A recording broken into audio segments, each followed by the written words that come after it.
Hey folks, today we're going to run through the process of making UI elements. We're going to deal with collisions between the player and objects that would harm them, and we're going to do a very small amount of experimentation with sound.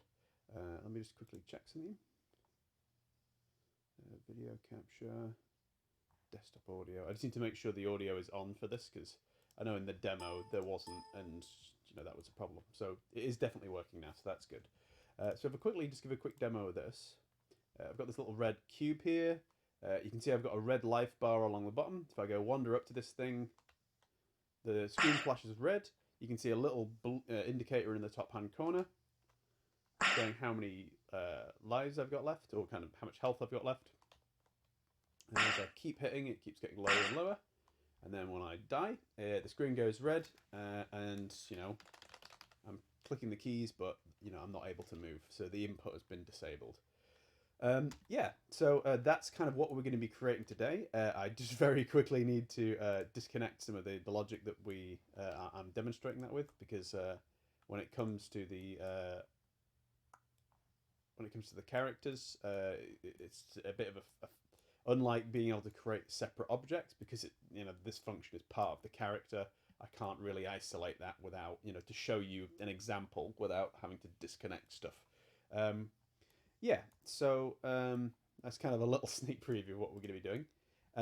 But the exercises are going to be broken up into different bits. The first section is we're going to create this this cube. Then we're going to deal with the kind of interactions and casting between the enemy or kind of hazardous object and the player. We're then going to create a health structure in the form of variables. We're then from there we're gonna set up a UI for our UI widget for our character, and then from there we're going to experiment with a hit flash to kind of make it look like the player's being injured. So that's kind of a run through of like what we're going to be covering. As like a bonus thing, I'm going to be asking you to as like kind of an exercise beyond this, to get it to display a message when you lose, so that it's clear what's happened. The game hasn't just crashed.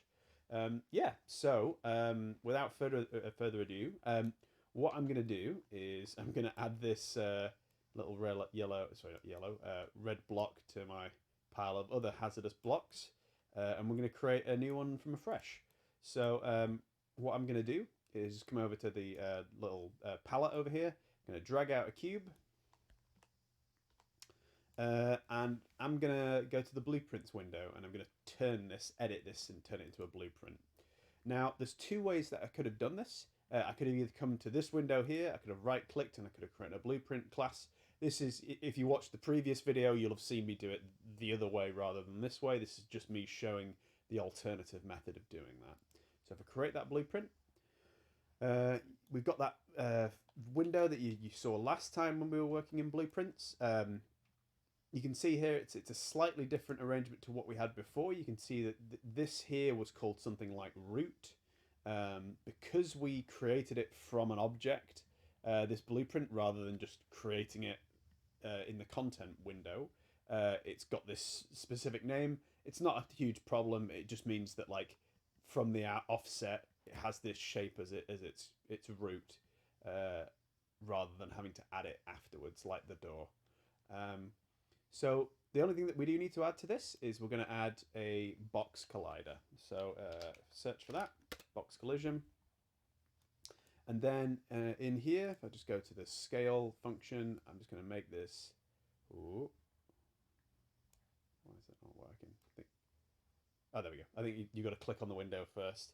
Just make that a little bit bigger, and just click compile on that. Then the only other thing I'm going to do, to make sure that I can definitely collide with that collision box, I'm going to come down to collision on the properties of the static mesh, which is just the cube that we created initially, and I'm going to tell it, I'm going to alter the collision presets of it, and what I'm going to change it to is not to no collision, but to overlap all. Now what that's going to do is that's going to give it the same properties as the surrounding collision box. Yeah, so that'll work. You know, I'll be able to pass in and out of that with kind of ease.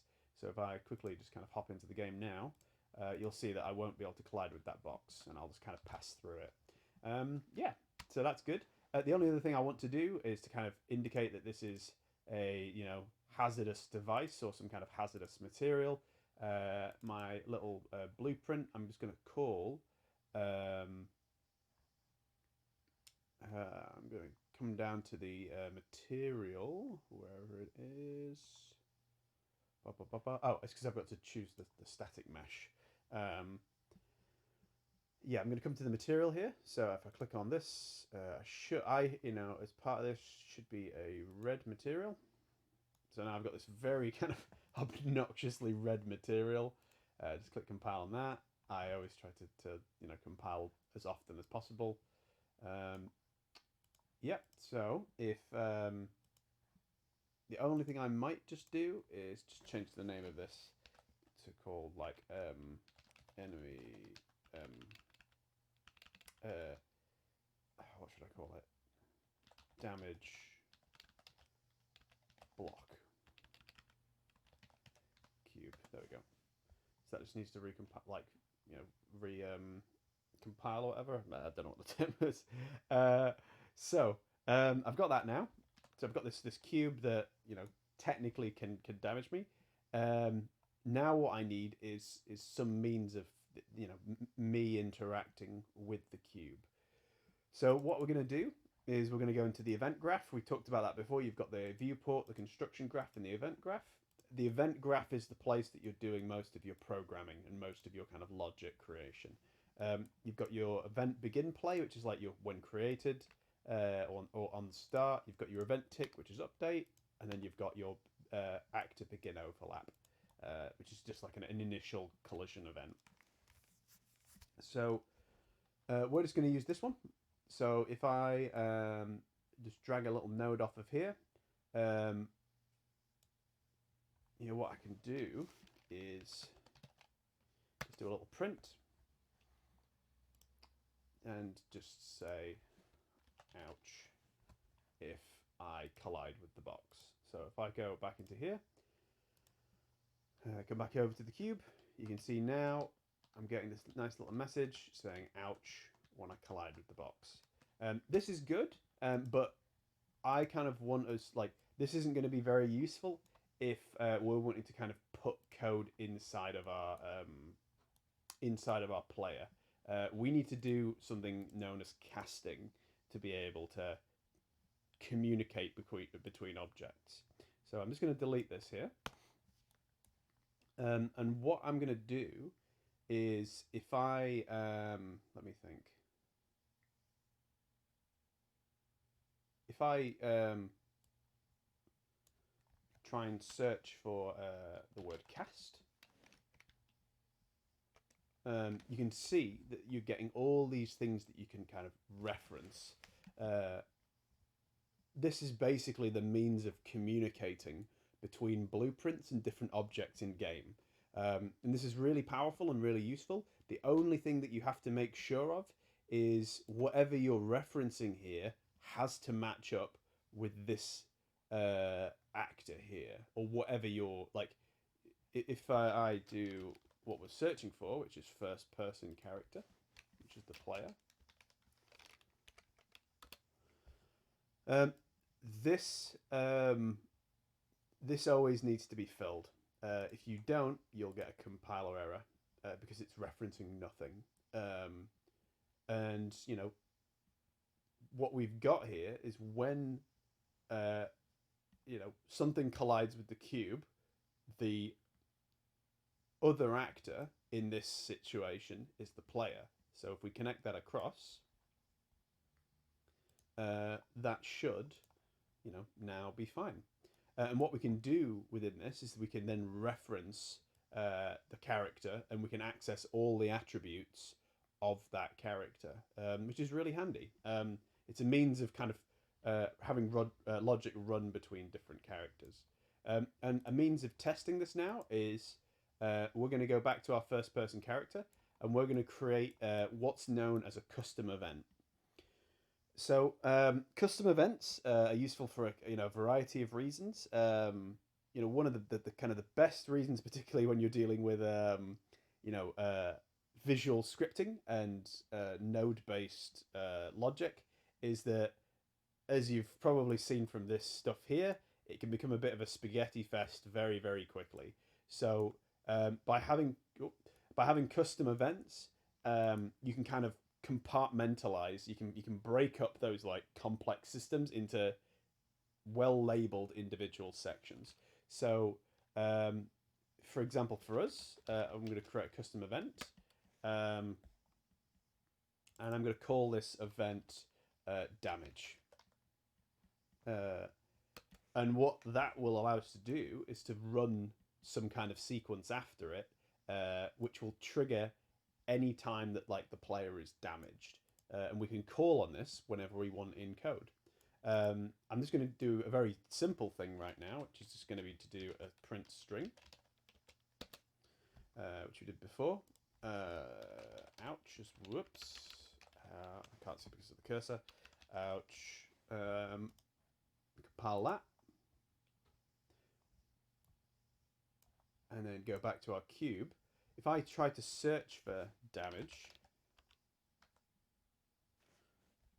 you can see that there are these things being referenced, and there's lots of other things being referenced, but it doesn't appear that our damage custom event is displayed. On the other hand, if we use the first person character as a channel for that, as a means of referencing it, if I search for damage now, it's the first thing that comes up. So I can click on that, and now if I compile the sequence, if I click play, if I go over to the cube, you can see again in different circumstances now, it displays ouch, which is great. So what we need to do from here is we need to make it do more than just display the word ouch. We need to make it actually have some kind of substantial damage. What's good though from here is that like we don't need to do any more logic, at this point in this this cube, like because we've got this logic being handled inside of the player.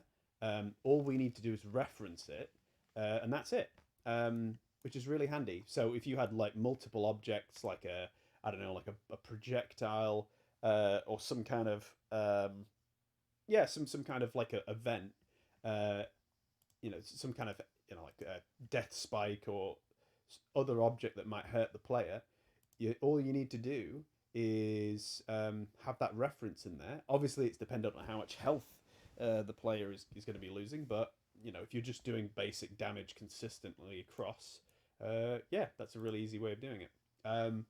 So from here now, we can leave that on for now, but what we need to do is start actually creating a health system. So you can see that because I've already been doing demos in this project, all of these variables already exist. So I'm going to create a new variable. You can create variables in this section here. Just in case I haven't covered it at this point, or it hasn't been covered elsewhere, variables are basically like custom pieces of information that you include in your projects. Within a game engine, you'll get like lots of intricate pieces of code that you can use to do interesting stuff, but sometimes there's like stuff that's personal to your project that you can't access or utilize it in engine, so you need to make your own variables. You need to make your own states that are kind of relevant and logically related to your projects. Things like ammo or health or number of keys collected, or or what stage you're on. There's a lot of these different things to think about. So if I need to create a new variable, I need to try and think of another version of the word health or life because I've already used so many variations. Oh god, okay.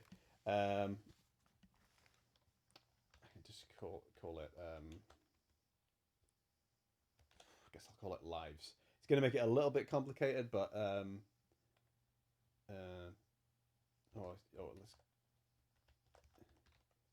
let's use blood. Let's use blood. Okay, so I'm going to call my health blood. I kind of probably wish I could hide these, but no, actually, that's going to complicate things. Let's call it lives. That'll probably make things relatively easy. Try to ignore these ones up here. I would delete them, but I don't want it to cause all sorts of weird compiler errors. So you can see when this is created from the offset, it's defaulting to a Boolean. So Boolean is just a true or false statement. You can adjust this number, also this variable type up here in the details panel. The one that we're going to be looking for is an integer. So an integer is just like a whole number. So rather than like something with decimal places or anything like that. Now, one thing you'll notice is that we've got no means, even though we've created this variable, no means of editing it. That doesn't seem to be presented anywhere. And that's because if you come down to here, you've got this default value window. It's saying that we need to compile the blueprint. So when you create new variables, you have to compile the blueprint first, and then you'll be able to edit the number. So I'm going to set this initial number to 10, let's say. Okay, so that's great. We've got a health manager now. So if I whoops, so you don't drag it from there. If you want to bring a variable into your level, you can literally just drag it from the kind of the blueprint variables window, and it'll ask you whether you want to set lives or get lives. So I'm just gonna retrieve that number, and I'm just gonna connect that up to there, just because I want to see when we touch this how many lives that I have left. So you can see that it's consistently saying that I've got 10 left. So we know that that variable is now working. Let's do a quick save. Just in case it hasn't been mentioned before, a really good shortcut is Control-Shift-S. That saves everything in your project. Get into a routine of pushing that shortcut. So what we're going to do now is we need to reduce this number. So what we're going to do is we're going to drag a line off of here. So you can see we've got the reference to lives here. We want to figure out what that number is, and we want to reduce it by 1. So there's two ways that we could do this. The first one is we can use your kind of standard method. So if you do a minus, so integer minus integer, that'll do the job. So lives minus 1, and then we need to send this somewhere. So what we can do is we can set the value lives.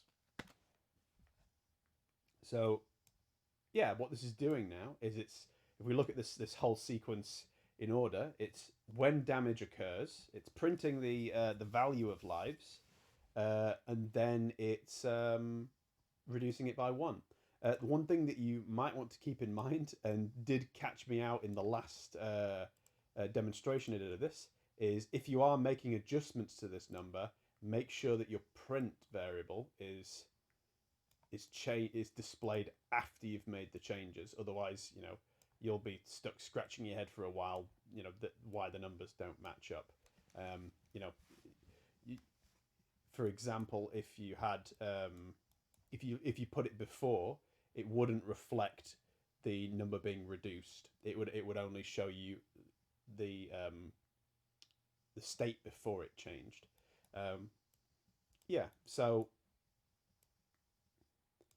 So now, just to kind of show you the other option for reducing this number, there's a kind of a cleaner way of doing it, which is a little less obvious, is you can search for the word decrement.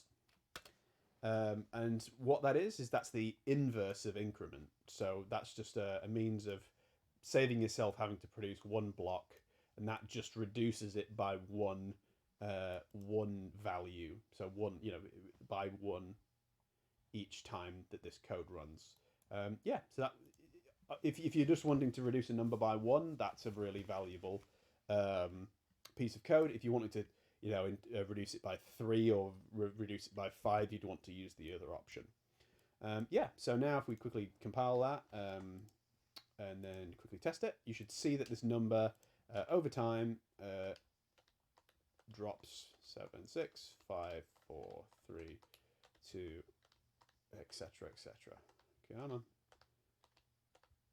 Yep, cool. So that's now working. What we need to do, whoops, we don't need to go in here. What we need to do next is we need to actually have some kind of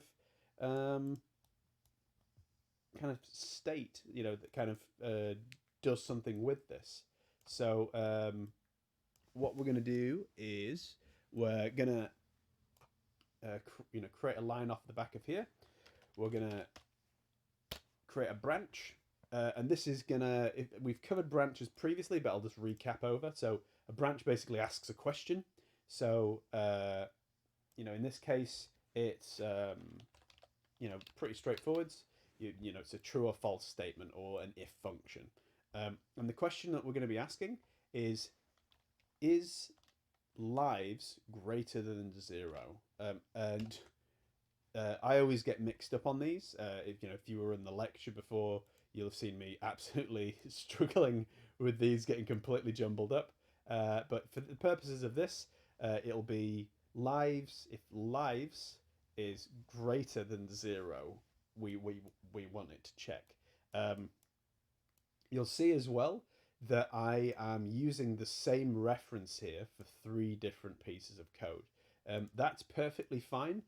You can also use individual nodes if you wanted to make your code, if you were like stretching it over a ridiculous distance and you wanted to make your code less messy. That's another option as well. Because everything's nice and compact where everything is here, I'm just going to leave it as it is. So yeah, so this now is gonna it's gonna do 2 states. It'll in one state it'll do one thing, and in the other state it'll kill the player. So basically, if it is true that it's above 0, we're gonna have it do one thing, and if it's false, we're gonna kill the player. Now, if we kill the player, they're not gonna we don't want to kill the player because we still want to be able to kind of reference them and have stuff happen. So we'll deal with that in a little bit, but for now I'll just do a little print, and I'm going to knock the health down to like 3 so we can actually get through these tests quicker. But yeah, you can see in the printing here, like as you can see from what I'm doing here, like I use prints for basically everything. It's just such a quick way of checking this stuff to whether it's true or not. Oh wait, I think that's the wrong way around. Hurt and then dead.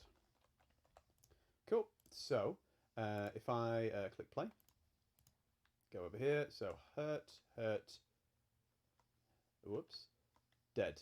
So you can see when it hits 0, the player is dead.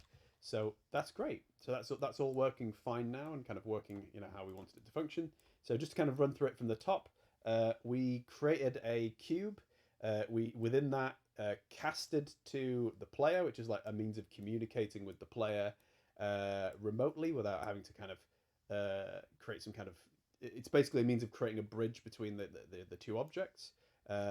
We created a custom event which we referenced from that cast, which is inside of the first person character. This custom event is damage, and the variable that we created called lives is reduced by 1 each time that this sequence runs.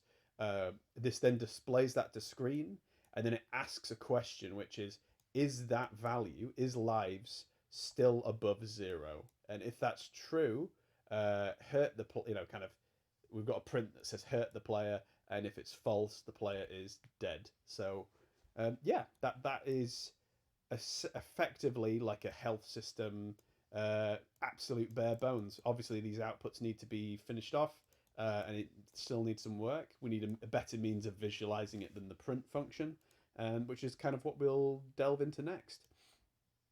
So, what we're going to focus on next is we're going to create a UI widget. So this is like your kind of user interface that you'll get for most of your games. It's got a really nice interface within Unreal, which you use for creating your interfaces. So it's right click in here, user interface, blueprint widget, and that'll just create a new entity. So I'm just going to call this display. Maybe actually I'm going to call it UI display. Again, I've created multiple versions of this. So I'm just trying to have useful but still different names. So when we open this up, you'll see that this is kind of a similar-ish layout to the blueprint editor, but there is still some kind of clear differences. You can see that there's a designer mode, which is like the viewport mode, and then you've got the graph mode, which is like the events panel. We're just going to worry about the designer mode just for now. You can see on this side here, we've got a palette with a bunch of things we can pull from. The only thing that we're going to use for now is a progress bar. So I'm going to click and drag this into the space, and I'm going to scale this up to kind of fill the bottom chunk of the screen. Nice. So, yeah, that's probably okay for now. We'll properly align it in a little bit, but for now that's fine. If I come to this details bar on the side here, you can see that there's this option called progress, and if I click on this percent bar here, I can scale that up, and that adjusts based on how I'm pulling the scroller. You can see as well that this is kind of effectively like a lerp. It's just between 0 and 1. So you can get like a nice smooth transition between. Obviously, with what we're working with integers, so we're going to have to do some fun maths to get it to scale from 3 to 1. We'll probably bob it up to 5 to make it simpler, but it's it should be the same either way. I'm just going to change the color here. So I'm going to set that to a nice pinky red. The color of tissue. Where's the progress bar? Yep, great. So if I just compile that, this isn't going to actually display anywhere. If I try, if I minimize this and try run the game, it's not actually going to display it, which is not very useful for us. So what we need to do is we need to create a piece of logic within the player itself. So the place we need to do this is here. So this is in the start event for the player. If you're using the default character, like you should for this assessment, you'll still have all of this kind of like residual. I think this is all like VR based stuff kind of left in here, which is I think it's pretty detrimental just having it in here, just because it confuses a lot of people from the offset. It's fine to leave in, if you just kind of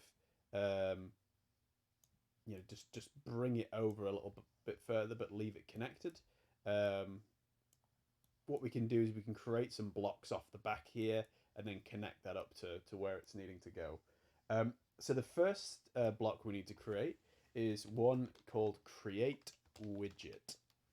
And what that's going to do is, the reason that's not showing up the tutorial, the UI display that we created, is because it doesn't have an entity in the level. It doesn't exist inherently.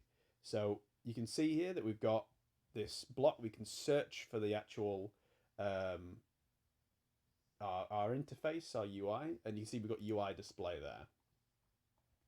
And if I just click compile on that, that appears to be fine. If I try test that now, Still nothing shows up, which, you know, isn't great. So the reason for that is because we've created our widget, but we haven't told it to display anywhere. So if we drag another line off the back here,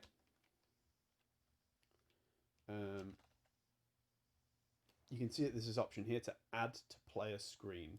If you connect that across, click compile, you can see that there's an error. So that's because we've got this widget reference here. We haven't told it what, you know, we haven't, when it's saying to add to player screen, we haven't told it what to put onto the screen. We want this value, which is the kind of almost like the essence of the UI, and then connect that up to there. And now we should have a UI that displays to the screen. So let's just quickly click play.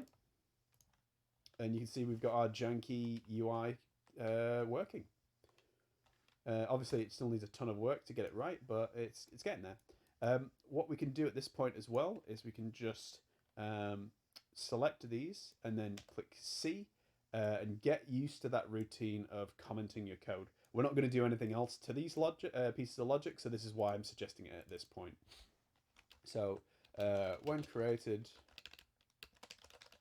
when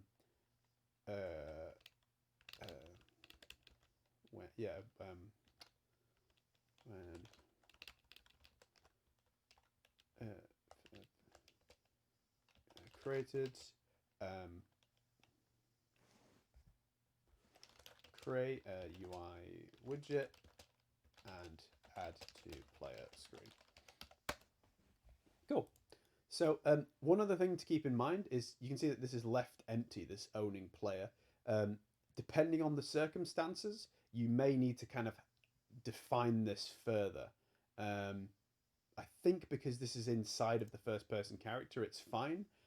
But one kind of way to ensure that you're okay on that front would be to get a reference to the actual player widget. I believe, player, what's it called? Player controller, that's the one.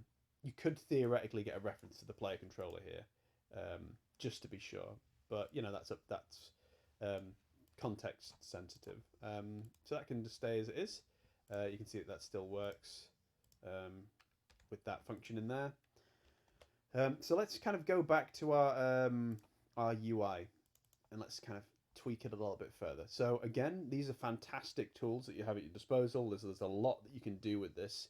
One thing that you might have noticed is even though this is kind of scaled quite nicely and it looks like it's quite even, when we actually test this in game, you can see that it's offset to the right hand side. Oh, why did that not work? There we go.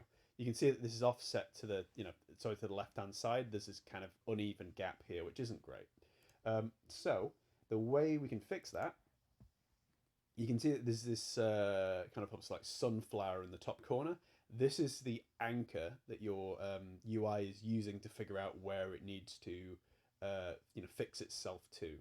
The place that we're going to want it to be, if we click on this little button to the right hand side here, is in the bottom middle. So if we click on that, that now shifts to here. And then when we test this, you can see that that's nice and central, which is great. So now if we go back to here, there's one more thing that we need to do. I know there's a lot of flickering between these screens, but if I scale this, whoa, it did not like that. Let me try that again. Yep, that's fine. If I try scale this, you can see that the UI isn't actually kind of playing ball. It's not scaling with the width of the screen. So we need to fix that. So I need to stop the game. There's one more thing that we need to adjust on the anchor point, which is this right here. If we tell it to scale to the width of the screen, that will now use this width, the dimensions of the screen, to set the scale point for the object. And this, if we test this now, assume it doesn't do that weird thing from before. will adjust the health bar based on the width of the screen. So in very, very simple means, you can get UI that is kind of scalable, which would otherwise be a faff to sort out. Yeah, so that's great. You might also, just want to kind of nudge this around and kind of experiment with it a little bit. Take some time to get to know these systems. Because I've talked to the final years about it, but UI is like one of those things that I used to hate as a student. I did apply for an industry role where I was doing UI, but in general I hated it. Nowadays, it's one of my favorite elements of games development. I just find it so much fun designing interfaces. So do take time to experiment with these tools because they really are powerful stuff. Yeah, so the thing that we need to do now that we've got this fantastic health bar system, we need a means of communicating with our player to indicate what the health is. So if we come to our details panel, there should be something in here that tells us how we're going to do that communication. And that is this bind button here. You'll notice this kind of scattered along the various elements down here, that certain things will have this reference on here. So things like the color, visibility, stuff like that, or whether it's enabled or not. Yeah, so if I create a binding here for %, you get this little pop-up which is now has created this function, and this is essentially it's got an output, so an input and an output. The input is is essentially our this is basically like this being kind of initiated by the UI. In between here and here, which is our output, we need to retrieve the value of our lives. So what we can do first is similar to what we did before with the enemy button. So the enemy the damage cube. We're going to cast. So first person character. Yeah, so if I try compile again, you'll see that we get the same error as we did before. There's no reference for our first person character. But you'll see now we don't have that little blue node underneath that we can connect directly across. So what we need to do, as I kind of alluded to with displaying the widget to the screen, this is kind of unique almost to certain types of actors and blueprints in your game. Basically, you need a reference to your first-person character. And what we can do is we can search for the player controller. This should work. If not, it'll be the player pawn, but we'll see. Yep, so that's throwing a warning. So we can use the player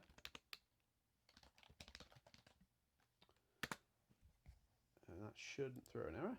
Yep, so you can reference the player pawn, which is basically like it's you're basically referencing the player. And in case you're wondering how you create pawns, you do it through a blueprint class, and it's this option here. This is usually used for things like AI or or player entities. Yeah, so similar to things like player controllers, you wouldn't use it for your kind of standard assets in game. You just use actors for those. Now that we've got this reference to our first person character, what we're going to do is, like before, we're going to get a reference to lives. So we've now got this number that we can work with. Now the problem is, if we connect this across here like that,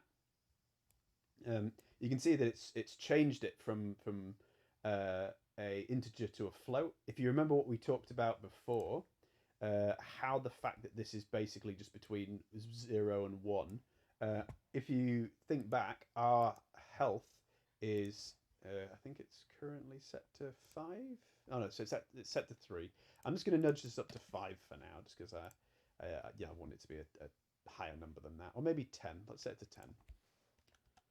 Okay, cool.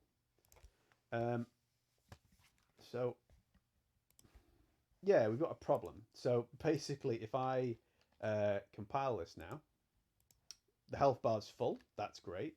So if I start hurting the player, you'll see that the number's going down, but the health isn't until now, when it's 0. So the reason for that is because the integer before this point, if I get back to the UI display, when it's counting the health, it's above 1 for 90% of the health bar. So if you imagine like your health bar is this wide, it's kind of scaling off, up to 10 here, and then as it goes down, 8, 7, 6, 5, 4, 3, 2, 1, and then empties at 0. So what we need to do is we need to divide this number to make sure it scales with the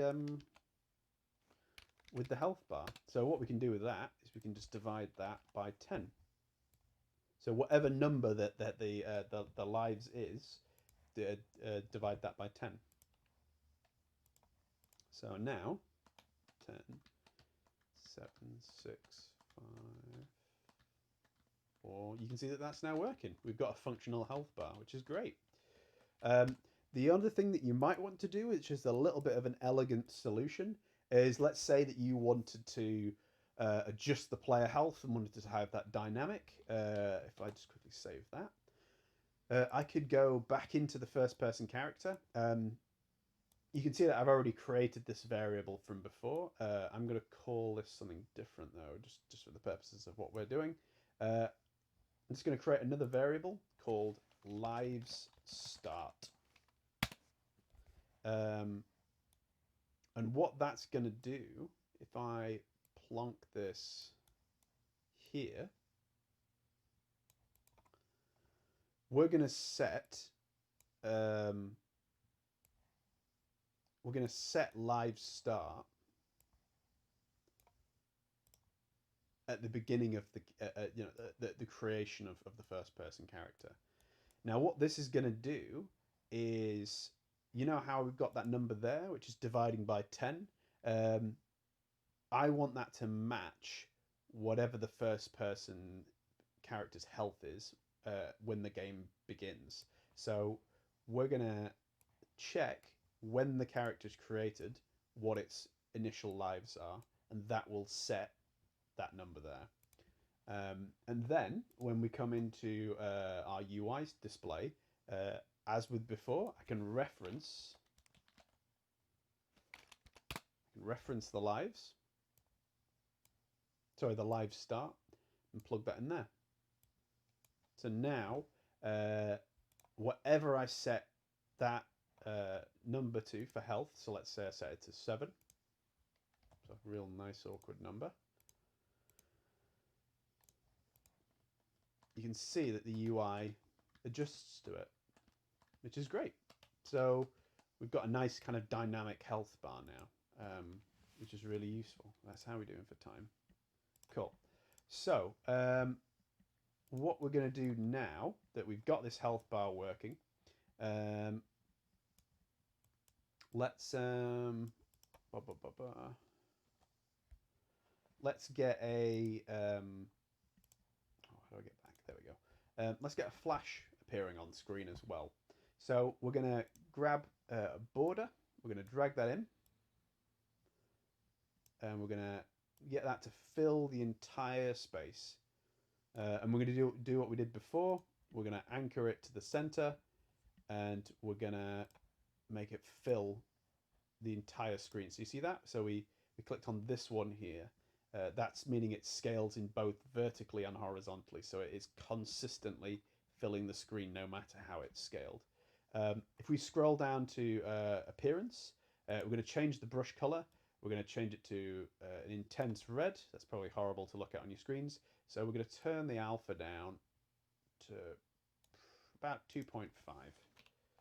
Sorry, 0.25. That 2.5 would be even worse.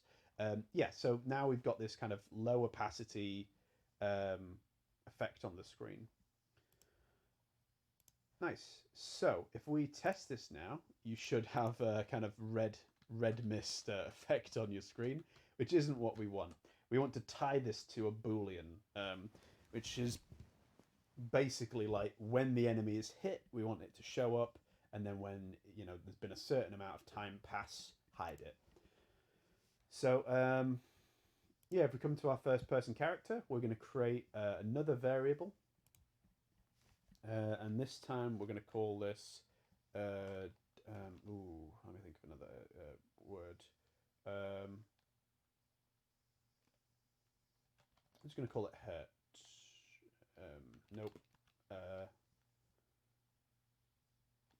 Pain? Nope, that name's already been used. Let me think.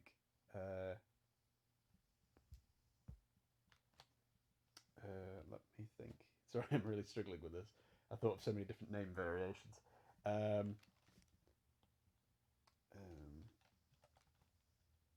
Pain flash or damage flash. Let's call it damage flash. Cool. So this needs to be a Boolean. So coming up to variable type and changing that to a Boolean. We don't need to worry about this anymore. You might want to adjust the logic here and add like a little extra section about the lives. So set lives start to lives point of creation. So one thing that you might want to keep in mind is as you do start commenting your code, you're going to start getting more and more of these boxes.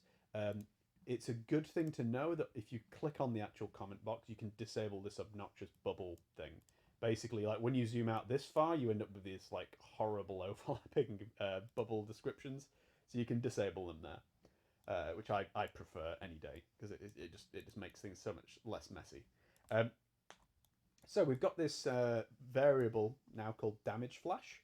Now what we're going to do is here we're going to add our damage flash, the initial state of it. Remember that we need to compile this first to kind of get the default state. We want it to be off by default, which is fine. We're just going to drag this in here and we're going to set that to when damage occurs to trigger a damage flash. So if I connect that to there and then connect this to here, we need to just click a true statement for that. Now what we can do is come to the end here, and now, like, let me think. We'd probably want when the player dies for it to remain red on screen. So in that situation, we wouldn't want to turn flash off. But if we were just hurt, we want it to disable after a period of time. If we just connected it like that, it would be very, very quick in just doing the flash, if not just immediate. So we need to add a little bit of a delay in there. So that should, after 0.2 seconds, revert to being non-flashing. Keep in mind, if we test this right now, nothing is going to happen. It's still going to remain red, and when I collide with this, it's still gonna, it's not going to change state. The reason for that is, same as before, we haven't bound this to anything. So if I come back to our UI in here, if I call this, give this a better name. If I call this damage flash, and I take some time to rename this, so health bar, probably a good idea to get on with that and do that as part of your projects. If I come down to, where is it? Visibility, you can see that there's the option to bind this here. That's what we need to do. So if I click create binding, we have the same situation as before. We've got this section of input logic created, we are going to cast again to the player. So what you can do if you wanted, if you were being, fancied being lazy, or smart, arguably, you could copy and then paste. Whoops, why didn't that do anything? Yep, copy and paste those in there, and then I can get my reference to the damage hit. Sorry, what was it called again? Someone remind me. Damage flash. Yeah.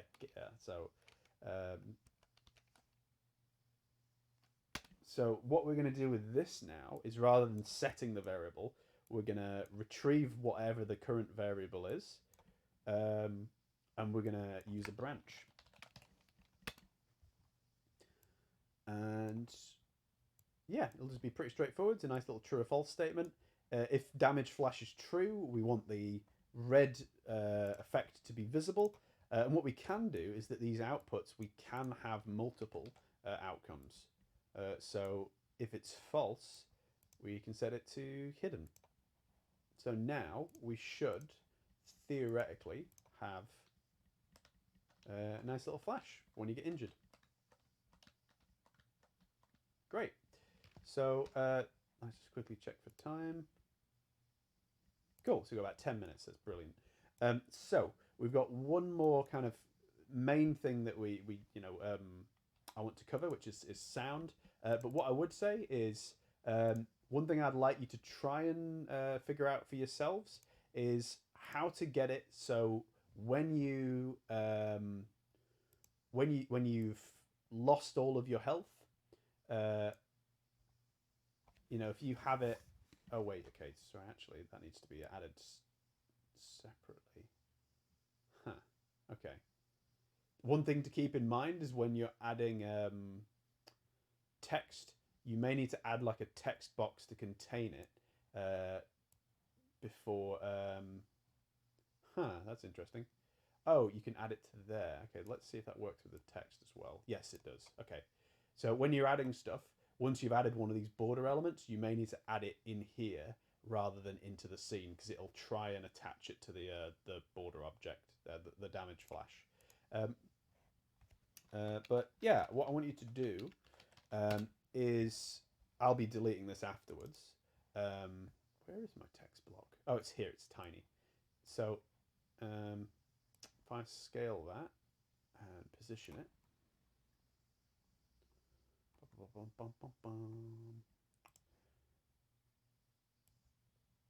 Great. So if I crank that up a bit in size, and then just get it to say game over. Whoops. What I want you to do is a kind of an extension of this, to kind of cement the knowledge, is I want it so when you hit 0 for your lives, for that piece of text to display, using the binding system. So only when the health hits 0 should this be visible on the screen. Should be relatively easy to get working. But for now, let's get some basic sound functioning in our game. So what we're going to do is, I've got this little pain sound here. It's got kind of very Minecraft vibe. What we're going to do is there's kind of two states of audio. You can see I've already got some versions that I've already created, but you've got your initial sample that you get, which is like a WAV in this case, and then you've got an audio source, or so that would be what it was called in in Unity. For this, it's called a sound cue. So if I grab that and call it ouch to be in fitting with our project. If I double click and open, for any of you that have kind of had a nosy at the material editor and how that stuff works, you'll kind of see that this is a similar-ish kind of interface. Everything works with nodes and kind of edits and things like that. So what we need to do first is I'm just going to drag this window out, and I'm going to drag in my pain sound effect. Come on. There we go. Cool. So if I make that maximized again, put that in the tab. If I just connect that across and click play, it works. And you can see the red line indicating that it's working, which is great. But what if I want to kind of make some adjustments to this? So I've got all of these like different things that I can change and modify it with. For example, the one that I'm going to kind of recommend you use as kind of almost like your bread and butter. This is, I should clarify, this is something not only for Unreal, but I would consider this for any of your projects. When you have audio in your kind of repetitive sounds, you should be using modulators and kind of pitch modulators for your sounds, so you get that little bit of variation. If you can hear that, there's like a little bit of variation in there. You know, I can make it a bit more exaggerated if you can't quite hear it. So if I try now, bit too extreme there, but yeah, let's do 0.9 and 1.1. Yeah, great. And then there's other ones that you can mess around with in your own time and experiment with. Let's wonder what the Doppler effect would be like. Hopefully this doesn't blow out my speakers or something. Let's check. Doppler. I think this is the stuff that the noise that you get. Yeah, I don't think there's going to be much different to tell. Yeah, I think that's basically like when you have like an ambulance go by. I think you only notice it when it's kind of gradual. What does random mean? Or oscillator. Let's see what this does. Yeah, this stuff does kind of scare me, and you should be very careful when you're messing with these because you can. Oh, there we go. Look at that. So you can get like different. Yeah, you just got to be real careful that you don't like blow out your ears if you're wearing headphones, which I am at the moment. Yeah. So like you can hear like kind of Unreal is bonkers as a tool. Is like it's like 10 industry tools like crammed into one. Like it's amazing as a tool. Yeah, it's pretty incredible, and you know, similar to the other engines. But yeah, for the purposes of this, we're just going to work with that modulator there. Cool. So now you'll notice that we have got our block that can hurt us, but we can't be killed. You know, we can keep going with it. It does show a red screen at the end, but we don't die. So that's the last thing. You know, as with life, we're going to do the death. So what we're going to do is I'm just going to drag this along a little bit further. We're going to add one more. Actually, oh, it didn't like that. That can stay where it is, in fact. We're going to do our hurt sound up here. So the first thing that we need to do, you can see that I already got the pain audio attached. I'm going to attach ouch. Nope, didn't like that. Audio. Huh. Oh, I think it's because it's already got an audio source attached. Let me get rid of that. Delete. Audio. Huh.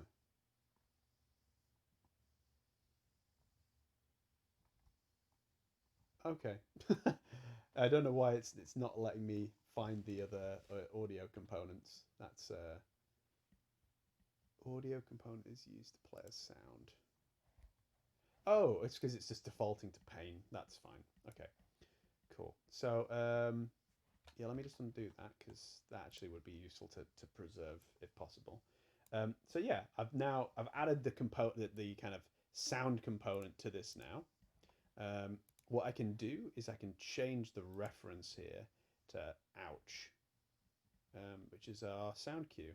So we wouldn't actually want the sound wave there because that would be the wrong reference. We want our ouch.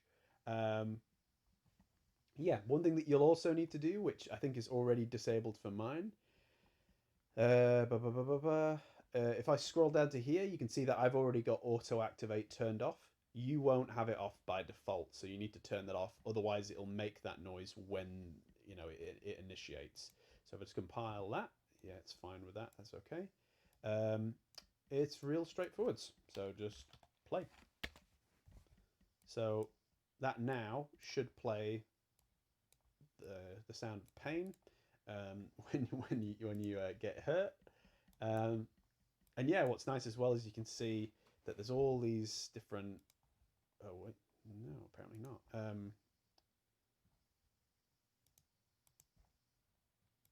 There's different. There we go. There's all these things that you can change. So you can edit the pitch modifier. You can stop. You can fade your audio in and out. That's quite useful for music and stuff like that. Yeah, that's some good handy options available there.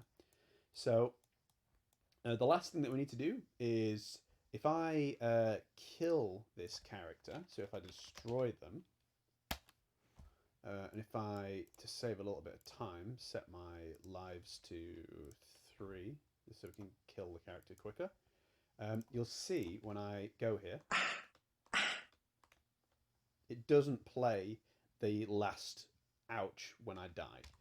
The reason for that is because the character has been killed. So we don't want that. You also notice the UI disappeared, which isn't great as well. So what we want to do instead is disable input. So the character is still there theoretically, but they're not. They're still there to kind of receive inputs, but they're not. They're not gone. So we will need to reference the player controller. You can see that it's asking for a reference there. And now if we try this,